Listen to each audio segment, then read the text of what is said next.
കേന്ദ്ര സർക്കാരിന്റെയും സംസ്ഥാന സർക്കാരിന്റെയും സഹായത്തോടു കൂടി സ്വയം സംരംഭങ്ങൾ തുടങ്ങാൻ വേണ്ടി ഒരു പദ്ധതി ആലപ്പുഴ ജില്ലയിലെ നൂർനാട് പടനിലം അതിനടുത്ത് പുലിമേൽ ഭാഗത്ത് ഒരു പ്രവാസി മലയാളിയുടെ നേതൃത്വത്തിൽ യാതൊരു വിധ ഫലേച്ഛയും കൂടാതെയാണ് ഈ സംരംഭം തുടങ്ങുന്നത്.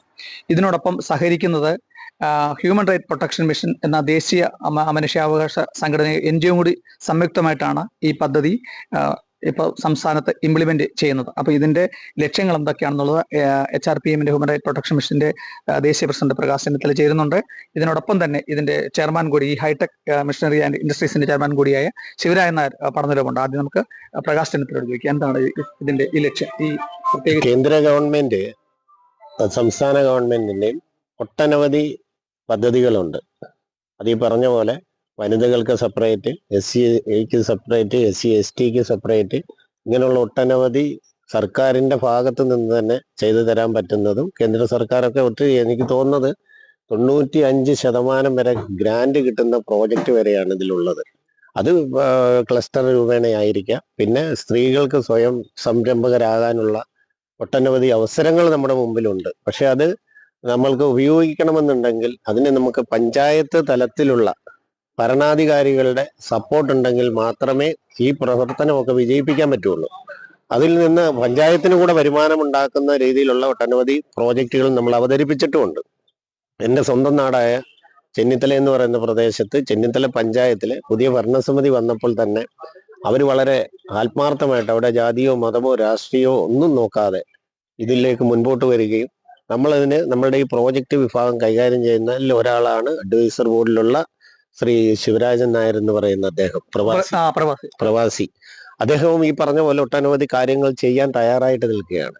ഇന്ന് അദ്ദേഹം അതിനെയൊക്കെ ആസ്പദമാക്കിക്കൊണ്ട് കേരളത്തിലുടനീളം നമുക്ക് ജില്ലാ കമ്മിറ്റികളൊക്കെ ഉള്ളത് കൊണ്ടും പ്രവർത്തകരൊക്കെ കൊണ്ട് തന്നെ നമുക്കിതിനെ ജനങ്ങളിലേക്ക് ഇതിന്റെ ബെസ്റ്റ് ബോധവൽക്കരണം, അവബോധമാണ് ആവശ്യം. അതിന് പഞ്ചായത്തിൽ നിന്ന് പഞ്ചായത്ത് ഭരണസമിതി വേണം, കുടുംബശ്രീ യൂണിറ്റ് വേണം, സേവാഭാരതിയുടെ സപ്പോർട്ട് വേണം. പൊതുജനങ്ങളുടെ സപ്പോർട്ടോട് കൂടി മാത്രമേ നമുക്കിത് മുമ്പോട്ട് കൊണ്ടുപോകാൻ പറ്റത്തുള്ളൂ. പട്ടിണി എന്ന് പറയുന്ന ഒരു കാര്യം ഇവിടെ ഉണ്ടാകില്ല എന്നാണ് നമുക്ക് മനസ്സിലായത്. നിങ്ങൾക്ക് എല്ലാവർക്കും അറിയാം, 2018-19 പ്രളയത്തിൽ വയനാട്ടില് ഈ ഹ്യൂമൻ റൈറ്റ്സ് പ്രൊട്ടക്ഷൻ മിഷന്റെ ആശയത്തിലാണ് അവിടെ 55 വീടോളം വന്നു. അന്നത്തെ സർക്കാരും ജനങ്ങളും എല്ലാം സഹകരിച്ചുകൊണ്ടും പിന്നീട് കൊറോണ ആയി പോയെങ്കിൽ പോലും നമ്മുടെ സംഘടന 5 വീട് അവിടെ വെച്ചു കൊടുത്തു. ഇപ്പൊ പല രീതിയിലും പല മാധ്യമങ്ങളിലും ഒക്കെ നമ്മൾ കാണുന്നുണ്ട് അവിടെ ചോർച്ചയാണ്, പ്രശ്നമാണെന്ന്. പക്ഷെ അവിടെ ഈ 5 വീടിന് ഒരു ചോർച്ചയും ഇല്ല എന്നുള്ളത് കാര്യം സത്യം തന്നെയാണ്. അത് അവിടെ താമസിക്കുന്നവർ തന്നെ പറയാറുണ്ടായി. പിന്നെ അവിടെ ഒരു ചെറിയ പൊട്ടലൊക്കെ വരുന്നത് ആ പ്ലാന്റെ മിസ്റ്റേക്ക് തന്നെയാണ്. ഞാനും ഒരു സിവിൽ വർക്കൊക്കെ കൈകാര്യം ചെയ്തുകൊണ്ടിരുന്ന ഒരാളാണ്. അതുകൊണ്ട് എനിക്കത് കൃത്യമായിട്ട് മനസ്സിലാക്കാം. പ്രത്യേകിച്ച് ഇതിനോടൊപ്പം തന്നെ ബാക്കി ഒരു സോളാർ എനർജിയും കൂടെ ജനലിലേക്ക് ഈ പ്രാവശ്യം ഞങ്ങൾ ഉദ്ദേശിച്ചിരിക്കുന്ന ഓൾ ഇന്ത്യ ലെവലിൽ സെൻട്രൽ ഗവൺമെന്റ് കൊണ്ടുവന്ന ഒരു വലിയ പ്രോജക്റ്റാണ്. ഭാവിയെ കണ്ടുകൊണ്ട് തന്നെയാണ് ഗ്രീൻ എനർജി എന്ന് പറഞ്ഞ ഒരു ദൗത്യമായിട്ടാണ് ഇന്നിപ്പം ഹ്യൂമൻ റൈറ്റ്സ് പ്രൊട്ടക്ഷൻ മിഷൻ ഇറങ്ങിയിരിക്കുന്നത്. അതും നമ്മൾ ഉദ്ദേശിക്കുന്ന ഇതേപോലെ തന്നെ പഞ്ചായത്ത് അടിസ്ഥാനത്തിലാണ് ഇതിന്റെ പ്രവർത്തനം. ശരിക്കും പറയുവാണെങ്കിൽ അത് ഏത് സർക്കാർ വന്നാലും ആ സർക്കാരിന്റെ ശ്രദ്ധയിലേക്ക് നമ്മൾ പെടുത്തുകയാണ്. അത് ഈ പഞ്ചായത്തിന് തന്നെ ഒരു വരുമാനം കിട്ടുന്ന രീതിയിലേക്കും പോകാം. പഞ്ചായത്തിന്റെ സ്ഥലത്ത് തന്നെ നമുക്കിത് ചെയ്തു കഴിഞ്ഞാൽ പാവപ്പെട്ട BPLകാരെ സഹായിക്കാനും പറ്റും.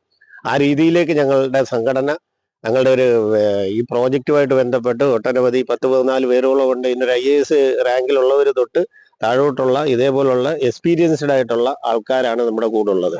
അവർ ഇതിനെല്ലാം ഒരു പഠനം തന്നെ നടത്തിയിട്ടുണ്ട്. ഈ സോളാർ, ഗ്രീൻ എനർജി, പരിസ്ഥിതി സംബന്ധമായിട്ടുള്ള മുമ്പോട്ട് പോകുന്ന കാലഘട്ടത്തിൽ 30 വർഷത്തെ വാറണ്ടിയും ഇതൊക്കെ തരുന്ന ഒരു സാഹചര്യം, 10 വർഷത്തെ സർവീസ് ഫ്രീ, ഇതൊക്കെ വെച്ച് നമുക്ക് ഈ പരിസ്ഥിതിയുമായിട്ടുള്ള ബന്ധത്തെ പറ്റിയിട്ടുള്ള ബോധമാണ് ഞങ്ങൾ കൊടുക്കാൻ സോളാറുമായിട്ട് നിൽക്കുന്നത്. ഇതെന്താണ് ഇതിന്റെ ലക്ഷ്യം? ഇതെങ്ങനെയാണ്? ആക്ച്വലി സമൂഹത്തിൽ വളരെയധികം പ്രയാസം അനുഭവിച്ച് വരുന്ന വനിതകൾ, SC/ST, മൈനോറിറ്റി വിഭാഗത്തിലുള്ള ആൾക്കാരെ സമൂഹത്തിന്റെ മുഖ്യധാരയിലേക്ക് കൊണ്ടുവരുന്നതിന് വേണ്ടി സ്വയം ഏറ്റെടുത്ത ഒരു പ്രസ്ഥാനമാണ്. അതിൽ തീർച്ചയായിട്ടും കേന്ദ്ര ഗവൺമെന്റും സ്റ്റേറ്റ് ഗവൺമെന്റും വളരെയധികം ഫണ്ട് നൽകി സംരക്ഷിച്ച് പോരുന്നുണ്ട്.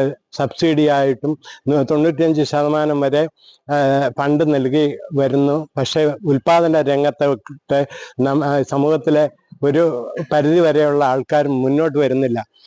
ആയതിനാൽ അവരെ മുൻധാരയിലേക്ക് കൊണ്ടുവരുന്നതിന് വേണ്ടിയുള്ള മാർഗനിർദ്ദേശങ്ങൾ കൊടുത്ത് ട്രെയിനിങ് കൊടുത്ത് അവർക്ക് വേണ്ട ആ ഒരു എൻകറേജ്മെന്റ് എന്റർപ്രനേഴ്സിന് വേണ്ട അറിവ് എല്ലാം കൊടുത്ത് അവരെ മിഷനറിയെ പറ്റിയായാലും പ്രൊഡക്റ്റിനെ പറ്റിയായാലും റോ മെറ്റീരിയലിനെ പറ്റിയായാലും മാർക്കറ്റിനെ പറ്റിയായാലും അവർക്ക് വേണ്ട അറിവ് കൊടുത്ത് അവരെ പ്രോത്സാഹിപ്പിക്കുക എന്നുള്ള ലക്ഷ്യത്തോടു കൂടിയാണ് hi tech machinery and industrial material എന്നുള്ള യൂണിറ്റ് ഈ ഗ്രാമത്തിൽ തുടങ്ങാനുള്ള ആ ഒരു ആഗ്രഹവും അത് മുന്നോട്ട് തുടർന്നു പോകുന്നതിന് വേണ്ടിയും സമൂഹത്തിന്റെ എല്ലാ ധാരയിൽ നിന്നുള്ള ആൾക്കാരുടെ പിന്തുണയും ഈ ഭരണ നേതൃത്വത്തിന്റെ പിന്തുണയും ഉണ്ടാകുമെങ്കിൽ തീർച്ചയായിട്ടും ഈ പ്രസ്ഥാനം മുന്നോട്ട് കൊണ്ടുപോവുക തന്നെ ഉണ്ടാവും.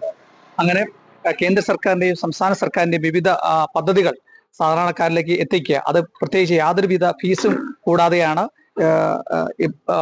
മാതൃകാപരമായി ഈ ഒരു പ്രവാസി മലയാളി സംസ്ഥാനത്തിന് മൊത്തത്തിൽ മാതൃകാപരമായിട്ടുള്ള ഒരു സംരംഭം തുടങ്ങുന്നത്. അതിന് എല്ലാവിധ ജനങ്ങളുടെയും പിന്തുണയാണ് അദ്ദേഹം ആഗ്രഹിക്കുന്നത്. അതിന് മെയിനായിട്ട് തന്നെ ഇന്ത്യയിലെ തന്നെ NGO HRPMന്റെ സഹകരണത്തോടു കൂടിയാണ് ഈ പദ്ധതി യാഥാർത്ഥ്യമാക്കുന്നത്.